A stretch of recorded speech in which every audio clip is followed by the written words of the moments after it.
کی تربیت ہو گئی تھی، ان کا دینی اور ایمانی مزاج بن گیا تھا، اور ان کو اچھی طرح یہ بات سمجھ میں آ گئی تھی کہ اللہ تعالیٰ نے ہمارا انتخاب کیوں کیا ہے، ہمیں کیوں کھڑا کیا گیا ہے، کیوں اٹھایا گیا ہے، کیوں برپا کیا گیا ہے۔ ایک مرتبہ اللہ کے رسول صلی اللہ علیہ وسلم نے صحابہ کرام کے درمیان ارشاد فرمایا، انصر اخاک ظالما او مظلوما، اپنے بھائی کی مدد کرو، وہ ظالم ہو یا مظلوم ہو۔ یہ ایک کہاوت تھی عربوں میں جاہلیت کے زمانے کی، کہ وہ کہتے تھے اچھا ہو یا برا ہو اپنے بھائی کی مدد کرو، یعنی مدد کی بنیاد خاندان، قبیلہ، رشتہ داری، تعلقات۔ وہ مظلوم ہو تب بھی اس کی مدد کرو، وہ ظالم ہو تب بھی اس کی مدد کرو۔ یہ بنیاد غلط ہے۔ شریعت نے کہا کہ مدد اور تعاون کی بنیاد یہ ہے کہ کون ضرورت مند ہے، کس کے ساتھ زیادتی ہو رہی ہے، کس پر ظلم ہو رہا ہے۔ خود اللہ تعالیٰ نے فرمایا وَإِن طَائِفَتَانِ مِنَ الْمُؤْمِنِينَ اقْتَتَلُوا فَأَصْلِحُوا بَيْنَهُمَا، اگر کبھی مسلمانوں کی دو جماعت میں آپس میں جھگڑا ہو جائے تو تم صلح کرانے کی کوشش کرو۔ فَإِن بَغَتْ إِحْدَاهُمَا عَلَى الْأُخْرَى، لیکن اگر کوئی ایک ان میں سے صلح کے لیے تیار نہ ہو اور وہ مسلسل ظلم کرنے پر ہی اصرار کرے، فَقَاتِلُوا الَّتِي تَبْغِي، تو پھر تم ظالم کے خلاف کھڑے ہو جاؤ، چاہے وہ تمہارا سگا بھائی ہو، چاہے وہ تمہاری اولاد ہو، چاہے وہ تمہارا جتنا قریبی رشتہ دار ہو، اگر وہ ظلم سے باز نہیں آ رہا تو کہہ دو کہ ٹھیک ہے، پھر ہم تمہارے مقابلے میں کھڑے ہیں، آؤ ہم سے مقابلہ کرو، حَتَّى تَفِيءَ إِلَىٰ أَمْرِ اللَّهِ، اس وقت تک جب تک وہ اللہ کا کہنا ماننے کو تیار نہ ہو، اور جب وہ کہے کہ نہیں اب میں ظلم نہیں کروں تو بس صلح کرا دو، پھر جھگڑا کر دو۔ یہ مزاج بنایا تھا اللہ تعالیٰ نے ایمان والوں کا، اور اسی کے مطابق تربیت فرمائی تھی رسول اکرم صلی اللہ علیہ وسلم نے صحابہ کرام کی۔ جب تربیت ہو چکی تھی، جب مزاج بن چکا تھا، وہ جو عربوں کا پرانا مقولہ تھا، ان کے درمیان جو چلنے والی ایک مثل تھی، ان کا جو محاورہ تھا، انصر اخاک ظالما او مظلوما، اگر دو آدمیوں میں جھگڑا ہو تو یہ دیکھو اپنا کون ہے، جو اپنا ہے اس کی مدد کرو، چاہے وہ ظالم ہو، مظلوم ہو تب تو کرو ہی، اگر ظالم ہو تب بھی کرو، اپنا ہے۔ صحابہ کرام کو اس بات سے نفرت ہو چکی تھی، نہیں ہم تو یہ کبھی نہیں کر سکتے، ہم ظالم کی مدد نہیں کر سکتے چاہے وہ جتنا اپنا ہو، ہم تو مظلوم کا ساتھ دیں گے، مظلوم کی مدد کریں گے۔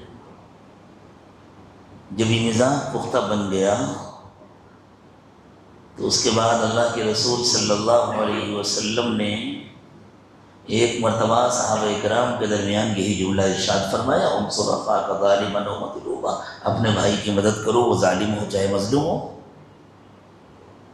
صحابہ ایک دم سے چونک گئے اور وہ سمجھ گئے کہ اس کا وہ مطلب تو نہیں ہے جو پہلے سمجھا جاتا تھا، اب اس جملے کا کوئی اور مطلب ہے جس کو ہم سمجھ نہیں سکیں۔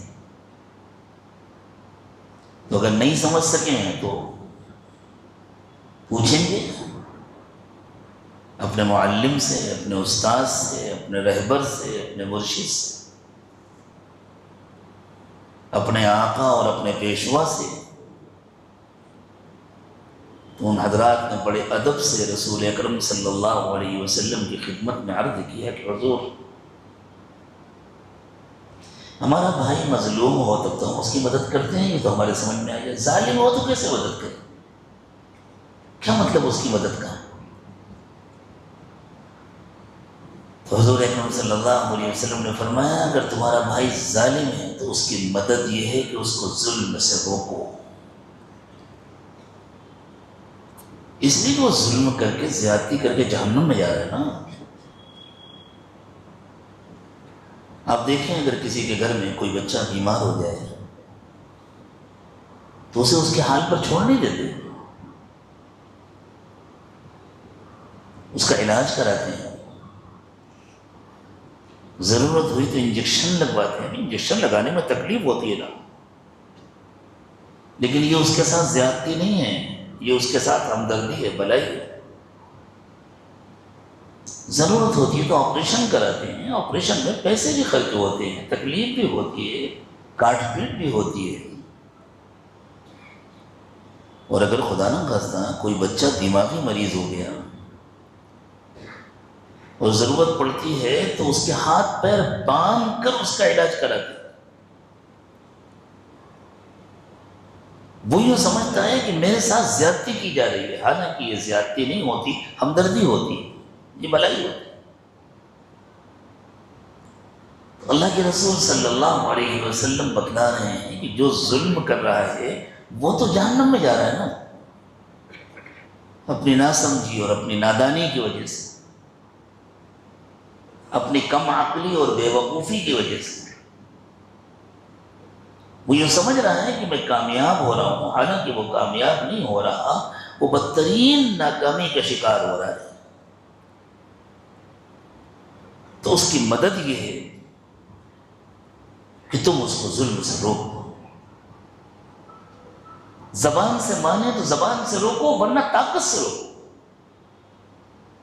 اس کے سامنے مقابلے کے لیے کھڑے ہو جاؤ، طاقت کا استعمال کرو اور اس کو روکو کہ ہم تمہیں ظلم نہیں کرنے دیں گے، ہم تمہیں زیادتی نہیں کریں. یہ ایک مزاج ہوتا ہے. جس طرح ہر سلیم الفطرت انسان کو خوشبو اچھی لگتی ہے، بدبو بری لگتی ہے. جمعے کے کسی خطبے کی ضرورت نہیں ہوتی یہ سمجھانے کے لیے کہ بدبو بری ہوتی ہے.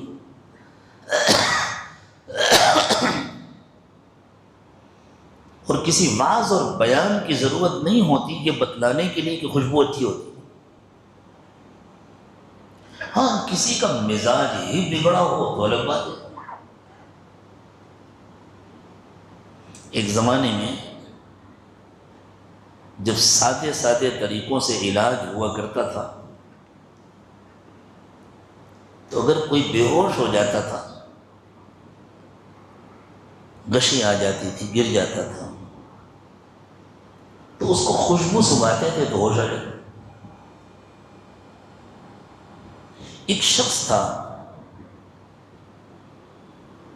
جو بیچارہ اس طبقے سے تعلق رکھتا تھا جو گٹر صاف کرتا ہے، گندگی اٹھاتا ہے، ہر وقت اسی گندے ماحول میں رہتا ہے. وہ کہیں گر کر بے ہوش ہو گیا. لوگ اسے خوشبو سنگھا رہے ہیں، اسے ہوش نہیں آ رہا. تو کسی حکیم اور دانا کا وہاں سے گزر ہوا، اس نے کہا اس کو خوشبو سے ہوش نہیں آئے، اس کو گندگی سکھاؤ. تو اس کی ناک کے قریب گندگی لے کر آئے، اس کو سنبھایا تو اس کو ہوش آ گیا. کیوں؟ اس کا مزاج بگڑ چکا تھا، وہ گندگی کا اتنا عادی ہو چکا تھا کہ اس کو گندگی اچھی لگنے لگی تھی. لیکن اگر کسی کا مزاج درست ہے، جس کو اردو میں سلیم الفطرت کہتے ہیں، مزاج اپنی درست حالت پر ہے، اس کی فطرت صحت مند ہے، تو اسے یہ بتلانے کی ضرورت نہیں کہ خوشبو اچھی ہوتی ہے بدبو بری۔ کسی نے اگر غسل نہ کیا ہو، کپڑے نہ بدلے ہوں، بدن سے پسینے کی بو آ رہی ہو، تو اس کے قریب بیٹھنے کا دل نہیں چاہتا۔ آدمی ادھر ادھر جگہ دیکھتا ہے، کہیں جگہ خالی ہو تو میں ادھر چلا جاؤں۔ کچھ کہہ کر دل نہیں دکھاتا کہ پتہ نہیں اس کا کیا معاملہ ہوگا، کیا حال ہوگا، پتہ نہیں اس کے گھر میں پانی آیا ہوگا نہیں آیا ہوگا، معلوم نہیں اس کے پاس دوسرے کپڑے ہوں گے یا نہیں ہوں گے، بیچارہ اللہ تعالیٰ اس پر رحم فرمائے، لیکن خود ذرا فاصلہ کرتا ہے۔ اور اگر کسی نے صاف ستھرے کپڑے پہنے ہیں، بہت عمدہ عطر لگایا ہوا ہے، اور اتفاق سے مسجد میں اس کے قریب پہنچ گئے ہیں، سنت پڑھنے کا موقع مل گیا، تو دل چاہتا فرض بھی اسی جگہ پڑھوں، نہ میں کہیں جاؤں نہ یہ کہیں جائے۔ کیوں؟ اس لیے کہ خوشبو اچھی ہے، بدبو بری لگتی ہے۔ جس طرح ظاہری حس کو خوشبو اچھی لگتی ہے، بدبو بری لگتی ہے، میٹھی چیزیں اچھی لگتی ہیں، کڑوی چیزیں بری لگتی ہیں، لذیذ کھانے اچھے لگتے ہیں، بدمزہ کھانے برے لگتے ہیں، بالکل اسی طرح جب روحانی تربیت ہو جاتی ہے اور جب انسان اندر سے سلیم الفطرت بن جاتا ہے، اور جب اس کے اندر سے نفاق نکل جاتا ہے اور دل میں ایمان بھر جاتا ہے، تو پھر اسے معروفات اچھے لگتے ہیں، منکرات برے لگتے ہیں، سنتیں اچھی لگتی ہیں، بدعتیں بری لگتی ہیں۔ رسول اکرم صلی اللہ علیہ وسلم کے کیے ہوئے اور سکھائے ہوئے پاکیزہ کام اور خوبصورت طریقے اس کو اچھے لگتے ہیں، اور جہالت کی باتیں اور جہالت کے رسم و رواج اس کو برے لگتے ہیں۔ اور صرف اتنا ہی نہیں کہ برا لگتا ہے، وہ چاہتا ہے کہ یہ برائیاں دنیا سے ختم ہو جائیں، بلائیاں عام ہو جائیں، نیکیاں عام ہو جائیں، سنتیں عام ہو جائیں، عدل و انصاف پھیل جائے، ظلم کا خاتمہ ہو جائے، ہدایت کی روشنی پھیل جائے، ضلالت اور گمراہی کا اندھیرا ختم ہو جائے۔ یہ مزاج بنایا ہے اللہ کے رسول صلی اللہ علیہ وسلم۔ اس مزاج پر اس امت کی اٹھان ہوئی ہے۔ ہر ایک کو اپنا جائزہ لینا چاہیے اور یہ دیکھنا چاہیے، اگر میرا یہ مزاج نہیں ہے تو میں ابھی اندر سے مومن نہیں بن پایا ہوں۔ میں اوپر سے اپنے کو مسلمان کہتا ہوں، میرے اندر نفاق چھپا ہوا، کفر کا اندھیرا پھیلا ہوا ہے۔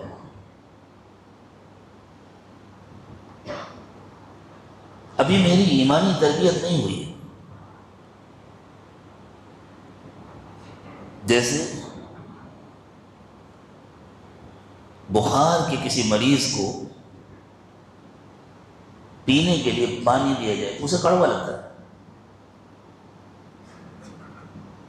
تو اس کی کڑواہٹ دور کرنے کے لیے پانی میں شکر نہیں گھولی جاتی، مریض کا علاج کیا جاتا ہے، اس لیے کہ ہر آدمی جانتا ہے کہ پانی کڑوا نہیں ہے، اس کے منہ کا مزہ بگڑا ہوا ہے۔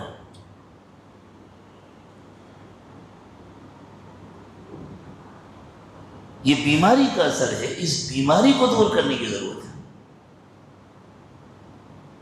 علاج یہ نہیں ہے کہ پانی کو میٹھا کیا جائے،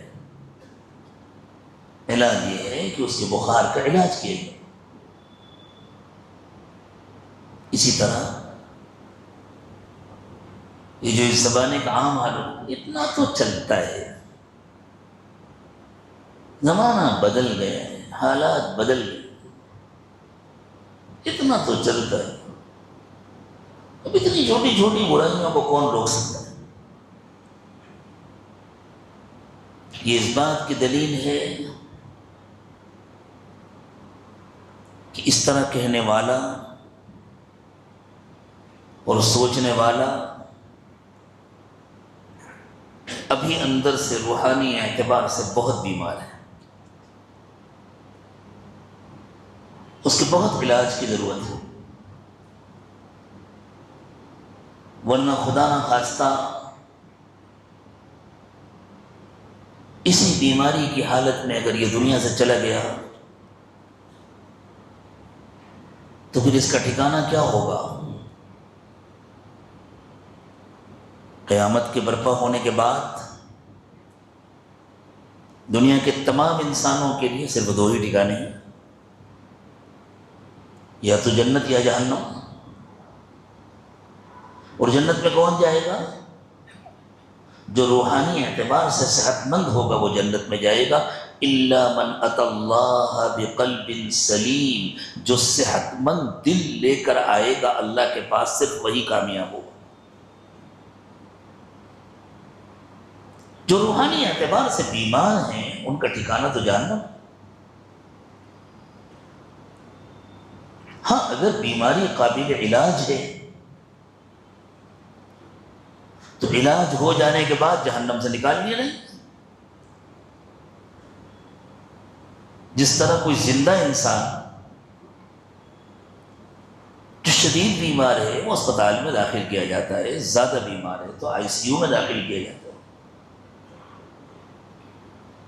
لیکن جب ٹھیک ہو جاتا ہے تو آئی سی یو سے پہلے جنرل وارڈ میں منتقل کر دیا جاتا ہے، پھر اس کو ڈسچارج کر دیا جاتا ہے، اب گھر لے جاؤ، اب وہ اپنے گھر میں آرام سے رہے، چاہے اس کا گھر محل ہو، شاندار بنگلہ ہو، لیکن جب تک وہ بیمار ہے اس وقت تک اس کو اسپتال میں رکھا جائے۔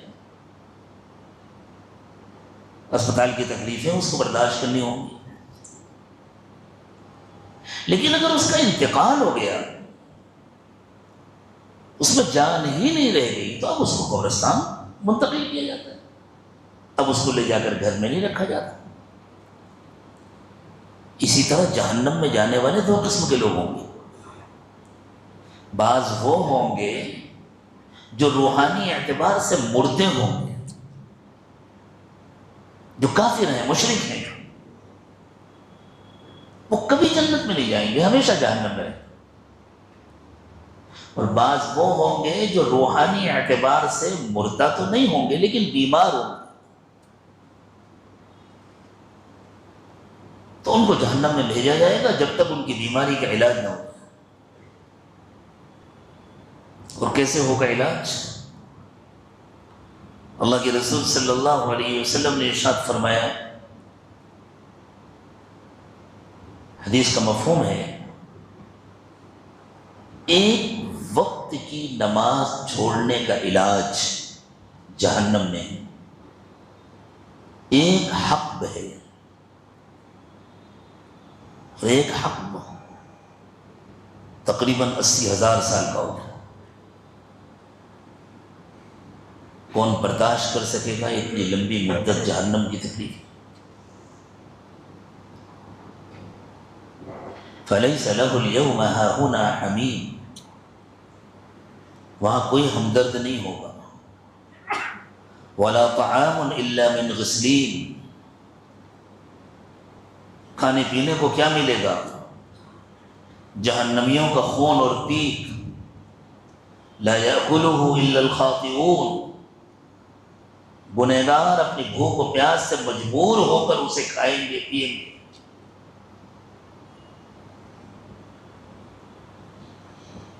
ان شجرۃ الزقوم، ایک نہایت کڑوا اور کانٹوں والا پھل ہوتا ہے زقوم۔ اللہ تعالیٰ نے فرمایا زقوم کا درخت طعام الاثیم،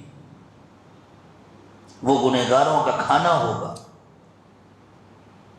کالمہل یغلی فی البطون کغلی الحمیم، جیسے تیل کا بچا ہوا نچلا حصہ ہوتا ہے نا تلچھٹ، کتنا گرم ہوتا ہے، کھول رہا ہوتا ہے، کتنا گندا ہوتا ہے۔ کھانا پکانے کے بعد عموماً گھر کی عورتیں اس کو پھینک دیتی، وہ ایسا گرم ہوگا، ایسا گندا ہوگا، آنتوں میں جا کر کھولے گا، جیسے چولہے کے اوپر ہانڈی میں کوئی چیز پک رہی ہو اور کھولتی ہے اور ابلتی ہے، ایسے کھولے گا۔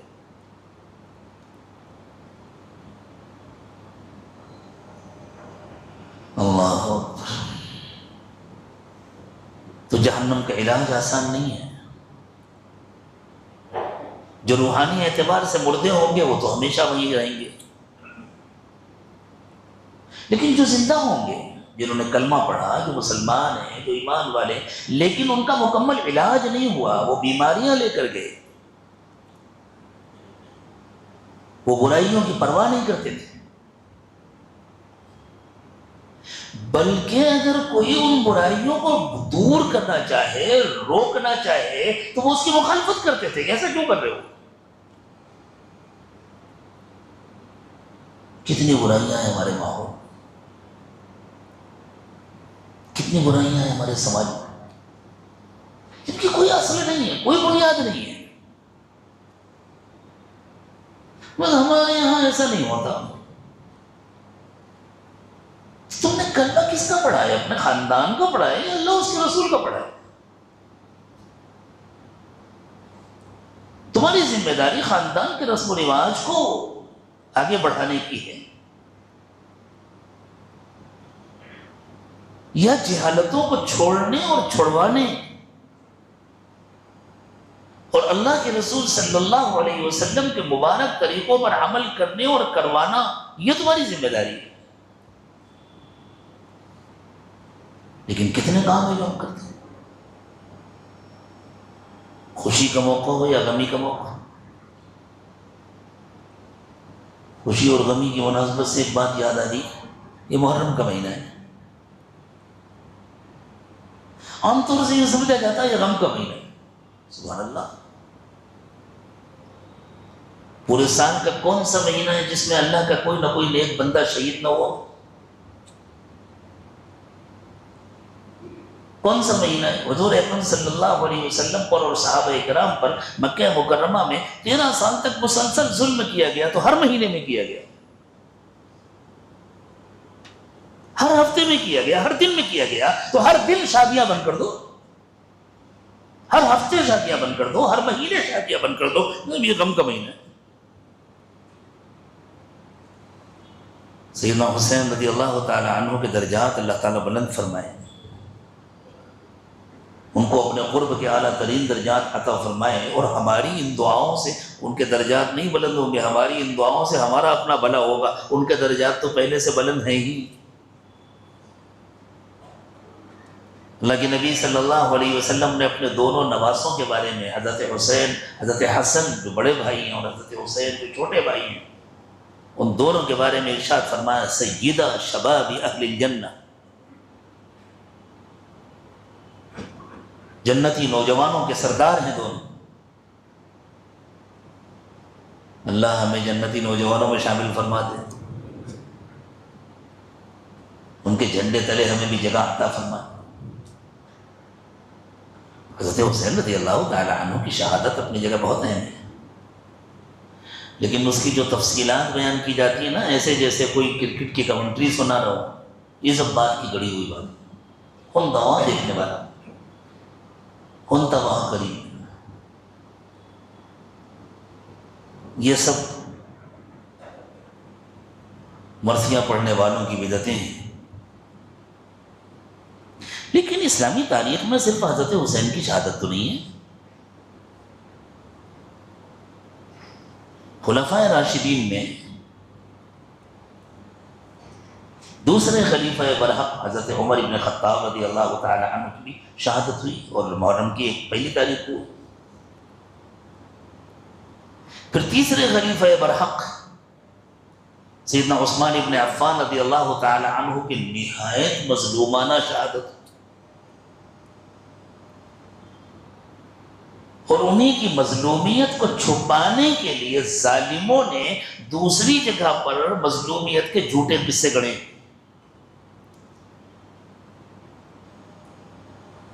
پھر چوتھے خلیفہ برحق سیدنا علی مرتضی رضی اللہ تعالی عنہ کی شہادت. پھر پانچویں خلیفہ برحق سیدنا حسن رضی اللہ تعالی عنہ کی بھی شہادت ہوئی، ان کو زہر دیا. پھر آپ کے چھوٹے بھائی حضرت حسین کی بھی شہادت ہوئی. سینکڑوں صحابہ کرام نے جامع شہادت نوش فرمائے. حضور اکرم صلی اللہ علیہ وسلم کے نہایت چہیتے چچا، تو آپ کے چچا بھی تھے، آپ کے دوست بھی تھے، اور عمر میں بھی بہت زیادہ بڑے نہیں تھے، وہ تھوڑا سا فرق تھا. سیدنا حمزہ رضی اللہ تعالی عنہ کی احد کے میدان میں شہادت ہوئی، اور اللہ کے رسول صلی اللہ علیہ وسلم نے آپ کو سید الشہداء کا خطاب دیا. سید الشہداء حضرت حمزہ ہیں، وہ خطاب ان سے لے کر کسی اور کو کوئی نہیں دے سکتا. پوری اسلامی تاریخ میں کون سا مہینہ ہے جس میں شہادت نہیں ہوئی؟ کون سا ہفتہ ہے جس میں شہادت نہیں ہوئی؟ کون سا دن ہے جس میں شہادت نہیں ہوئی؟ اور وہ کون سا مومن ہے جس کے دل میں شہادت کی آرزو نہ ہو؟ رسول اکرم صلی اللہ علیہ وسلم نے فرمایا کہ وہ مومن نہیں، منافق ہے جس کے دل میں کبھی شہادت کی تمنا نہ آئے.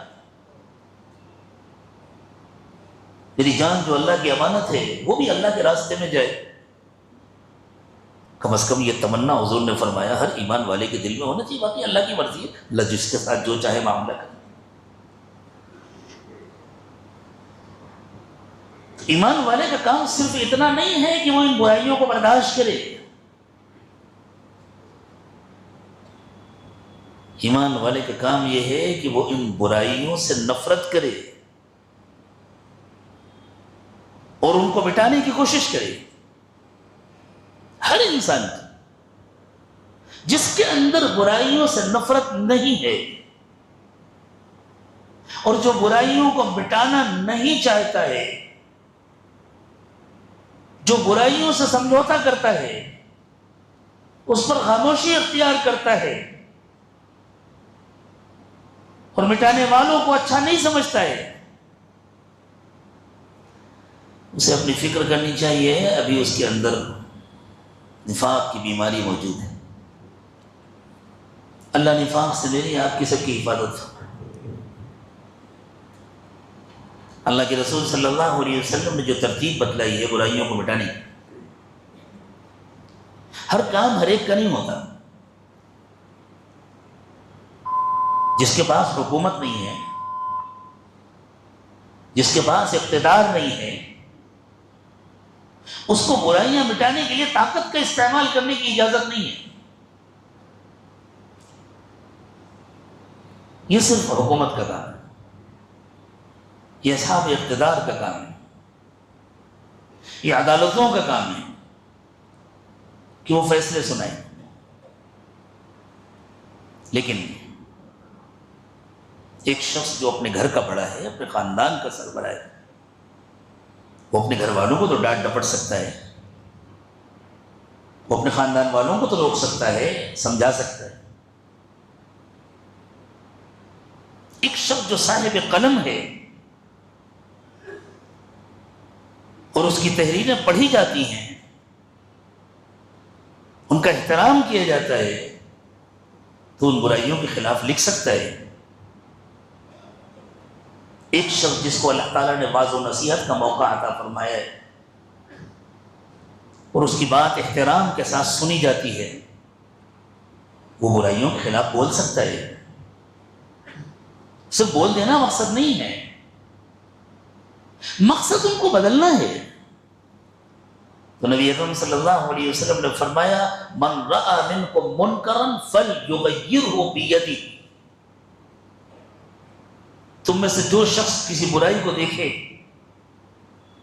منکر کو دیکھے، سنت کے مقابلے میں بدعت منکر ہے، انصاف کے مقابلے میں ظلم منکر ہے، سچ کے مقابلے میں جھوٹ منکر ہے، حقوق کی ادائیگی کے مقابلے میں حقوق کو دبانا، حق تلفی منکر ہے، بد اخلاقی کے مقابلے میں، اخلاق کے مقابلے میں بد اخلاقی منکر ہے۔ فرمایا تم میں سے جو منکر کو دیکھے فَلْيُغَيِّرْهُ بِيَدِهِ، تو وہ اپنے ہاتھ سے اس کو بدل دے۔